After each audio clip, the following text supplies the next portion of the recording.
Hello বন্ধুরা, কেমন আছো তোমরা সবাই? আমার এই মিনি ব্লগে তোমাদেরকে জানাই অনেক অনেক স্বাগত। তো বন্ধুরা, আজকে তোমাদেরকে দেখাবো আমার গাছের ফুল। তো এখন বাজে বিকেল 4টে। তো আমি মাথা ঘষে আসলাম। তো দেখো, তোমাদেরকে দেখাই।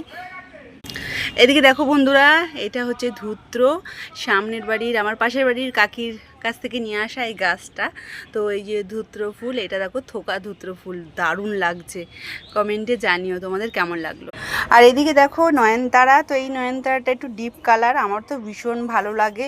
আর দুঃখের বিষয় এটাই যে দেখো, এই যে মানে আমার এই যে ফুলের, জবা ফুলের কুড়িগুলো পাখি খেয়ে চলে যাচ্ছে, জানো বন্ধুরা? দেখো, খেয়ে খেয়ে চলে যাচ্ছে। খুব কষ্ট লাগছে, দেখো নষ্ট হয়ে যাচ্ছে, ফুল ফুটছে না, খুব কম ফুটছে ফুল।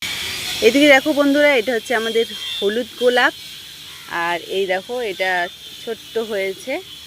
আর এইটা হচ্ছে গোলাপি, কিন্তু হয়ে গেছে সাদা।